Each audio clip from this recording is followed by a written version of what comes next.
Hello, students. Good morning. How are you? Fine? Okay.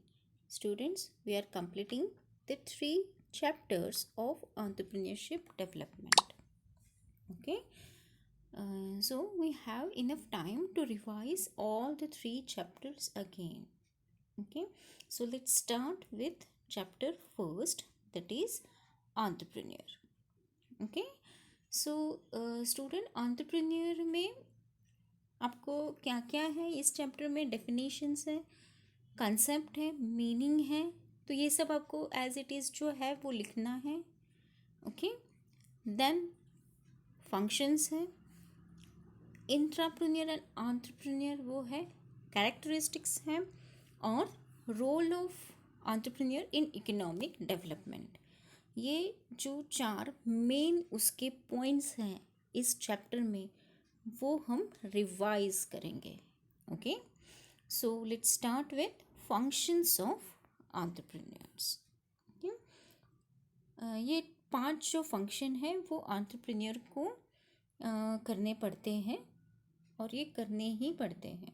First है risk bearing function. Okay. The functions of entrepreneur that is risk bearing function is specific in nature. The entrepreneurs assume all possible risk of business which emerges due to the possibility of changes in the tastes of consumers, modern techniques of production and new innovation. Okay, तो क्या कहा है इसमें कि entrepreneur को assume करना पड़ता है. क्या एज्यूम करना पड़ता है कि कितने रिस्क इसमें होंगे. सपोज़ एक यूनिट उनको अगर निकालना है, एक प्रोडक्शन की यूनिट उनको स्थापन करना है, तो उन्हें क्या उसमें क्या क्या रिस्क होगी. तो एक तो कंज्यूमर की टेस्ट जो है वो चेंज होती रहती है. बराबर. अपना ही देख लो, हम कैसे मतलब पहले अपने को सादा हैंडसेट था मोबाइल का, है ना, तो हम कैसे उसको यूज़ टू हो गए थे. लेकिन एडवांस आने के बाद अपने को क्या लगता है, अरे नहीं ये एडवांस टेक्नोलॉजी का है तो हमें भी वो एडवांस टेक्नोलॉजी का मोबाइल चाहिए. तो this is a change in the taste of consumer. Taste change हो गया कंज्यूमर का. कंज्यूमर शिफ्ट हो गया सादे हैंडसेट से लेके एडवांस मतलब स्मार्टफोन पे. ओके. सो वैसे ही रहता है, एंटरप्रेन्योर को समझना पड़ता है कि कंज्यूमर की टेस्ट जो है वो चेंज होती रहेगी. सो उसमें मॉडर्न टेक्निक्स लाना है उनको प्रोडक्शन में, और न्यू इन्वेंशंस कुछ तो नया करना चाहिए. ठीक है. लेकिन इसके लिए ये सब करने के लिए उनको रिस्क उठाना पड़ता है एंटरप्रेन्योर को. ओके. सो ये रिस्क उठाने के लिए उसमें वो हिम्मत चाहिए एंटरप्रेन्योर में. अगर उसका ये जो कुछ भी चेंज है वो अगर सक्सेसफुल हुआ तो प्रॉफिट उसका होगा. बराबर है. अगर उसका लॉस भी हुआ तो भी वो बेयर करने की क्षमता एंटरप्रेन्योर में चाहिए. ओके. समझ में आया. Risk bearing function. Okay. Second one, organizational function. Okay. Entrepreneur is an organizer and his organizing function is described by JP से, जो SAY से मतलब ये ऑथर है, उन्होंने क्या बोला है कि as a function whereby the entrepreneur brings together various factors of production, ensures continuing management and renders risk bearing functions as well. Okay. His definition associated entrepreneur with the functions of coordination, organization and supervision. According to him, an entrepreneur is one who combines the land of one, the labor of another and the capital of yet another, and thus produces a product. By selling the product in the market, he pays interest on capital, rent on land, and wages to laborers. And what remains is his or her profit. In this way, he describes as entrepreneur as an organizer who alone determines the lines of business to expand and capital to employ more judiciously. He is the ultimate judge in the conduct of the business. Okay, so JB ये जो author है उसने describe किया है कि अगर entrepreneur को अपनी अपना प्रोडक्शन यूनिट जो है वो सेटअप करना है, तो अगर खुद का लैंड होगा तो ठीक है, नहीं तो वो क्या करता है, रेंट पे लेता है, बराबर। लेबर जो है वो भी रखता है काम के लिए। ओके, और कैपिटल जो है, अगर उसके पास खुद का कोई कैपिटल नहीं है, स्टार्टिंग मनी नहीं है, तो वो किसी और से लेता है। मतलब land of one, the labour of another and capital of yet another, and this produces a product. और जब भी ये प्रोड्यूस होता है प्रोडक्ट और वो सेल होता है, तो सेल होने के बाद मार्केट में जाके वो सेल होता है। सो कैपिटल पे इंटरेस्ट देना पड़ेगा, लैंड पे रेंट देना पड़ेगा, और लेबरर्स को वेजेस भी देने पड़ेंगे, बराबर। ये सब देने के बाद में जो बचता है वो उनका प्रॉफिट होता है। तो ये सब ऑर्गेनाइज करना आना चाहिए एंटरप्रेन्योर को। सो ये बहुत इम्पॉर्टेंट फंक्शन है। फर्स्टली रिस्क बेयरिंग फंक्शन वो भी, और ऑर्गेनाइजिंग फंक्शन, ऑर्गेनाइजेशनल फंक्शन, कि ये सब ऑर्गेनाइज करना आना चाहिए एंटरप्रेन्योर को। Okay, so this function is also important. Then next function is innovative function. This is a basic function of entrepreneur performs is to innovate new product, new services, new ideas and new information for the enterprise. As an innovator, the entrepreneur foresees the potential profitable opportunity and tries to exploit it. He is always involved in the process of doing new things. Entrepreneur को क्या करना चाहिए, innovative होना चाहिए। मतलब अगर समझो कि बाजू में जो शॉप है और बाजू में जो प्रोडक्शन चल रहा है, वही अगर same production, same technique, same method अगर हमने अडॉप्ट की, तो क्या होगा, हमारा प्रॉफिट बढ़ेगा नहीं बढ़ेगा। तो मतलब ये इनोवेशन तो नहीं होगा, ये क्या होगा, रिपीटेशन। ओके, जो दूसरा बना रहा है वो हम भी बना रहे हैं। ओके, सो ये इनोवेशन नहीं हुआ। मेथड तो चेंज करनी पाहिजे, टेक्निक्स तो चेंज करनी पाहिजे, नहीं तो टेक्निक्स तो चेंज करनी चाहिए, नहीं तो वो मार्केट जो है वो मार्केट तो नया होना चाहिए, कि नए मार्केट में ये लॉन्च होना चाहिए। ओके, सो इनोवेटिव मतलब the introduction of a new product in the market with which the customer are not get familiar with. ऐसा प्रोडक्ट लाना चाहिए कि कस्टमर ने कभी देखा नहीं होगा।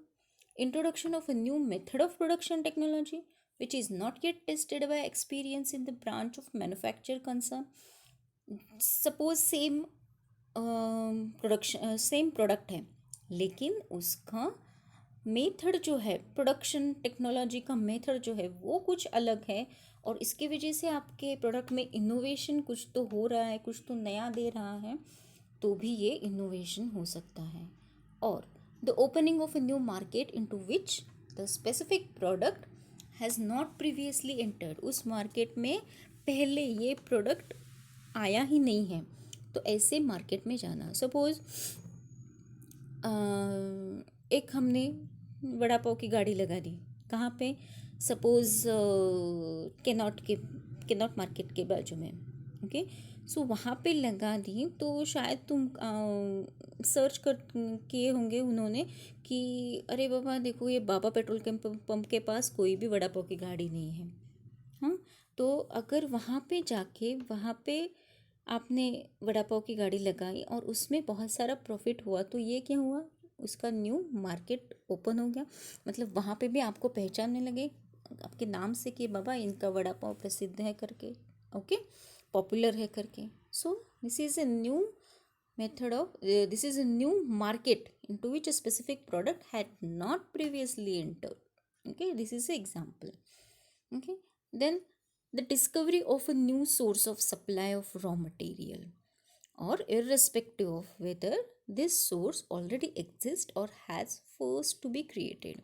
मतलब जो रॉ मटेरियल यूज़ होता है अपने प्रोडक्ट में, वो एक ही जगह से न लेकर, समझे सपोज बाजू का जो बिजनेसमैन है, उन्होंने जहाँ से रॉ मटेरियल ख़रीदा है वहाँ से न खरीद करके हम दूसरी जगह से अगर ख़रीदें तो कुछ तो अलग होगा रॉ मटेरियल में.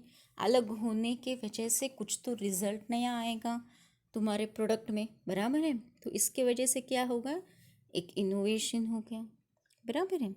तो ये जो होता है इसको कहते हैं इनोवेशन.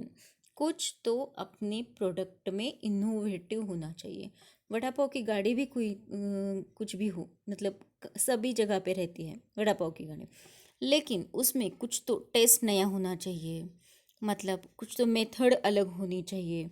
बेसिक जो इंग्रेडिएंट्स है उसमें और एक कुछ तो ऐड करने के बाद उसकी टेस्ट अलग लगेगी, बराबर है.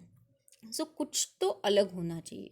Method of technique, method of size वगैरह वगैरह, ये सब कुछ तो अलग होना चाहिए, कुछ तो इनोवेटिव होना चाहिए.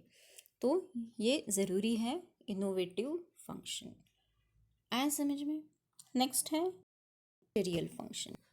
Okay, so entrepreneur also performs a variety of managerial function like determination of business objectives, formulation of production plans, product analysis, market research, organization of sales procuring machine and material, the recruitment of men, and undertaking of business operations. He also undertakes the basic managerial functions of planning, organizing, coordinating, staffing, directing, motivating, and controlling in the enterprise. He provides a logical and scientific basis to the above functions for the smooth operation of the enterprise, thereby avoids the risk in the field of production, marketing, purchasing, recruitment, and selection, etc. Okay, so in large establishment, these managerial functions of the entrepreneur are delegated to the paid managers for more effective and efficient execution. अगर suppose आपकी बहुत बड़ी company आपने open करनी है तो हम क्या कर सकते हैं, मैनेजर अपॉइंट कर सकते हैं और उस मैनेजर के ऊपर डिपेंड रह सकते हैं कि बाबा ये जो मैनेजर हमने रखा है वो ये सब, मतलब मार्केटिंग है, फाइनेंसिंग है, कोऑर्डिनेशन है, डायरेक्शन है, देन मोटिवेशन है, ये सब अच्छे से करेगा. नहीं तो अगर छोटा शॉप है तो एंटरप्रेन्योर को खुद ही शॉप है, नहीं तो छोटा कुछ तो स्मॉल स्केल इंडस्ट्री है, तो उसमें एंटरप्रेन्योर को खुद को ही ये सब फंक्शन, जो बेसिक फंक्शन हम कहते हैं उसको, ये सब मैनेज करने पड़ते हैं. Okay, so what is planning. Planning means plan करना, क्या है, कैसा है, ऑर्डर कहाँ से आएंगे, ऑर्डर आने के बाद कैसे एग्जीक्यूशन होगा, एग्जीक्यूशन होने के बाद प्रोडक्शन में कैसे जाएगा, प्रोडक्शन में जाने के बाद वर्क ऑर्डर में जो कुछ भी स्पेसिफिकेशन है उस स्पेसिफिकेशन के हिसाब से है या नहीं है वो देखना पड़ेगा. फिर डिस्पैच होगा और डिस्पैच के बाद कस्टमर को मिल जाएगा. सो ये प्लानिंग जो है वो सारी करनी पड़ती है पहले ही. देन ऑर्गेनाइज, ये सब जो प्लानिंग की है सो वो ऑर्गेनाइज भी करनी पड़ती है.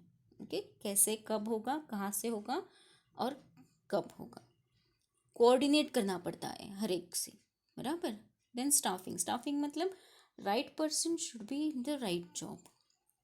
ओके, सो अगर अकाउंटेंट है आप और आपको सपोज़ कहा गया कि एक प्रोग्राम बना लो बाबा, वो प्रोग्राम, क्योंकि ये जो है वर्क जो है वो फास्ट होना चाहिए, इसके वजह से ये एक प्रोग्राम लो तो आप बना सकते हैं। क्या नहीं, आपका स्पेसिफिक क्या है, स्पेसिफिक स्पेशलाइजेशन क्या है, सो आप अकाउंट में अगर आपको कुछ बोला जाए तो आप अच्छे से कर सकते हैं। लेकिन यही आपको अगर प्रोग्राम बनाना पड़ेगा तो आईटी बेस ही चाहिए उसके लिए बंदा, है ना। सो इसकी वजह से right person should B for the right job, इसको कहते हैं स्टाफिंग। देन डायरेक्टिंग, डायरेक्शन मिलना चाहिए, motivating and controlling the enterprise, ये सब कंट्रोल करने के लिए, उनका बिजनेस जो है वो कंट्रोल करने के लिए ये सब बेसिक मैनेजरियल फंक्शन एंटरप्रेन्योर को रन करने होते हैं। ठीक है, सो ये भी एक बहुत इम्पोर्टेंट फंक्शन है। And last one is decision making function, very very very important function, this is decision making function. Entrepreneur is the decision maker of all the activities of enterprise, बराबर है, क्योंकि वो खुद entrepreneur जो है वो खुद ही डिसीजन लेता है। ओके, सो डिसीजन मेकिंग का काम जो है वो entrepreneur को अच्छे से आना चाहिए। Okay, he determines the business objectives suitable for the enterprise, business के क्या ऑब्जेक्टिव होने चाहिए, कौन सा सूट करता है अपने बिजनेस को, ये देखना चाहिए। Then he develops an organisation and creates an atmosphere for maintaining a cordial relationship with subordinates and all employees of the organisation, हर एक के साथ अच्छे से संबंध निर्माण करना चाहिए और एटमॉस्फेयर जो है वो अच्छा रहना चाहिए, हेल्दी रहना चाहिए। ओके, सबॉर्डिनेट्स जो है उनसे भी अच्छा व्यवहार करना चाहिए और एम्प्लॉयज़ जो है उनके, तो उनके साथ भी अच्छा व्यवहार करना चाहिए। Okay, he decides in securing adequate financial resources for the organization and maintains good relation with the existing and potential investors and financiaries, बराबर है। जो कुछ भी, जहाँ से भी अपने को फाइनेंशियल हेल्प मिलेगी तो जो इन्वेस्टर्स है, जो फाइनेंशियर्स है, उससे भी अच्छा रिलेशन रखना होगा। क्योंकि अगर कम ज़्यादा कुछ हुआ, अगर ज़्यादा लग रहा है, कम लग रहा है, तो नहीं बाबा ये बंदा टाइम से पे करता है, तो इसके वजह से इन्वेस्टर्स जो है वो इंटरेस्ट होंगे कि ये कुछ तो नया कर रहा है, कुछ तो अच्छा डिसीजन ले रहा है। तो इसके वजह से क्या होगा, इन्वेस्टर्स जो है वो बढ़ जाएंगे, फाइनेंसियर्स से है वो भी बढ़ जाएंगे, क्योंकि काम जो है वो अच्छा चल रहा है करके, और डिसीजन मेकिंग जो है एंटरप्रेन्योर का वो अच्छा है करके। ठीक है, he decides in introducing advance modern technology in the enterprise to cope up with changing scenario of manufacturing process, जो कुछ भी फिलहाल का मैन्युफैक्चरिंग प्रोसेस है उसमें अगर एडवांस मॉडर्न टेक्नोलॉजी लाई गई तो फिर बहुत अच्छे तरीके से काम होगा। ओके, सो ये भी डिसीजन लेना पड़ता है कि अगर ठीक है कॉस्टली है, लेकिन इससे क्या फ़र्क पड़ेगा कि अपने मैन्युफैक्चरिंग प्रोसेस फास्ट हो जाएगा, फास्ट होने की वजह से ऑर्डर जल्दी कंप्लीट होंगे, ऑर्डर जल्दी कंप्लीट होंगे तो कस्टमर सेटिस्फाई रहेगा। ओके, सो ये सब डिसीजन जो है वो लेने पड़ते हैं एंटरप्रेन्योर को। Then he decides the development of a market for this product, develops new product और modify the existing product in accordance with the changing consumers fashion taste and preferences. ये उसको ध्यान में रखना चाहिए एंटरप्रेन्योर को कि कंज्यूमर के फैशन चेंज होते रहते हैं, टेस्ट चेंज होता रहता है, प्रेफरेंसेस चेंज होते रहते हैं। पहला प्रेफरेंस क्या रहता है आजकल, मोबाइल चाहिए, बराबर है। So then next fashion, latest fashion के शूज़ चाहिए, देन क्लॉथ्स चाहिए, देन गॉगल्स, है ना। प्रेफरेंसेस बदल रहे हैं, तो इसके हिसाब से मार्केट में क्या क्या है, क्या क्या मॉडिफाई करना पड़ेगा, उससे मतलब अपने प्रोडक्ट पे कितना असर होगा ये भी देखना चाहिए। ठीक है, सो ये डिसीजन वो बहुत इम्पोर्टेंट रहता है। He also decides to maintain good relation with the public authorities as well as with the society at large for improving the firm's image between others. Okay, so अपनी फर्म की image जो है वो अच्छे रखने के लिए पब्लिक अथॉरिटी से भी अच्छा रिलेशन रहना पड़ेगा, अच्छा रिलेशन जो है वो मेंटेन करना पड़ता है। देन फर्म्स की इमेज अच्छी बनाने के लिए कुछ सोशल काम भी है वो भी करने पड़ते हैं। ओके, सो कब करेंगे, कैसे करेंगे, ये सब डिसीजन के ऊपर रहता है एंटरप्रेन्योर्स के। So decision making function is the most important function in this total functions of entrepreneurs. Okay, so I think you have got all the functions of entrepreneurs, सब अभी clear है, total 5 functions of entrepreneur. Okay, now let's see the another revision for entrepreneur and intrapreneur. Okay, so both entrepreneur and intrapreneur share similar qualities like conviction, creativity, and insight. The two are used interchangeably. However, the two are very different. ये दो जो है entrepreneur और intrapreneur ये अलग है। कैसे अलग है? As an entrepreneur is a person who takes a considerable amount of risk to own and operate the business with an aim of earning returns and rewards from that business.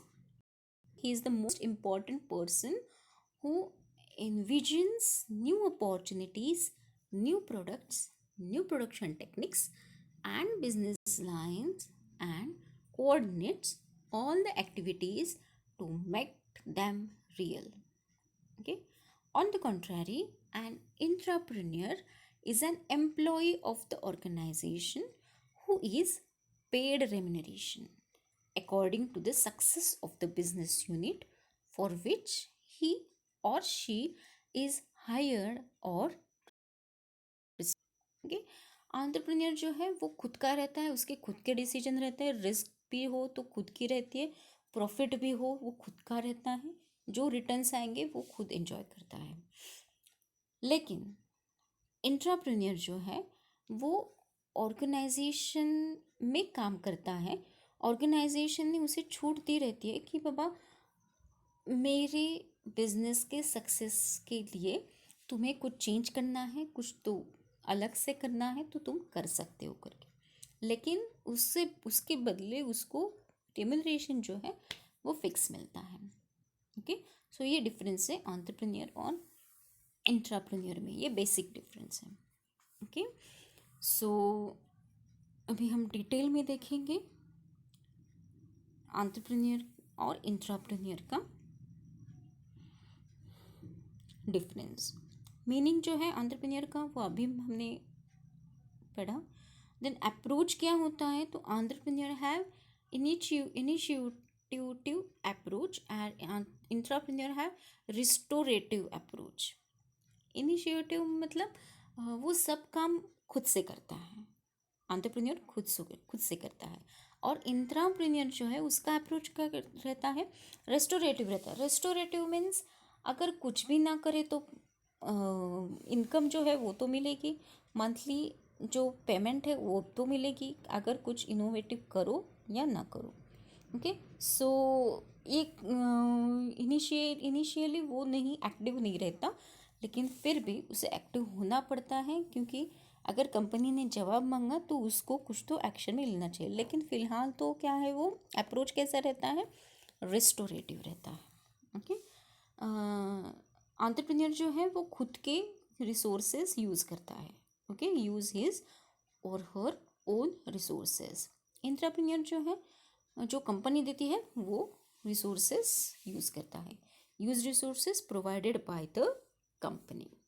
Okay, then capital जो है वो entrepreneur खुद raise करता है, okay, raised by him. और intrapreneur जो है उसको फाइनेंस मिलता है कंपनी से। Okay, so in entrepreneur capital raised by entrepreneur himself and in intrapreneur finance by the company. Capital जो मिलता है वो कंपनी फाइनेंस करती है। ओके, एंटरप्रेन्योर का न्यूली एस्टैब्लिश्ड एंटरप्राइज रहता है, और इंट्राप्रेन्योर का एंटरप्राइज जो है वो ऑलरेडी एग्जिस्ट रहता है, an existing one. Then dependency कैसी रहती है, सो एंटरप्रेन्योर जो है वो इंडिपेंडेंट है, लेकिन इंट्राप्रेन्योर जो है वो डिपेंडेंट है कंपनी के ऊपर। ठीक है, रिस्क जो है वो एंटरप्रेन्योर खुद से ही बॉर्न करता है, born bye the entrepreneur himself, risk born bye the entrepreneur himself. और इंट्राप्रेन्योर में रिस्क जो है वो कंपनी उठाती है, taken by the company. Works क्या रहता है एंटरप्रेन्योर का? सो creating a leading position in the market. किसके लिए काम करता है? वो खुद के लिए काम करता है, इसकी वजह से वो लीडिंग पोजीशन में रहता है मार्केट में। इंट्राप्रेन्योर का क्या रहता है वर्क्स? तो change and renew the existing organisation system and culture. जो कुछ भी ऑर्गेनाइजेशन के सिस्टम है उसमें कुछ तो चेंज या रिन्यूएशन लाने का काम रहता है। ठीक है, change and renew the existing organisational system and culture. Okay, so this all about the revision of functions and difference between entrepreneur and intrapreneur. Okay, hope you understand this revision session lecture. Now in my next video, again revision on unit first, that is entrepreneur. We discuss about the characteristics and role of entrepreneurship in economic development.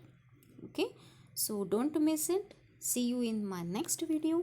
Till then, take care. Thank you.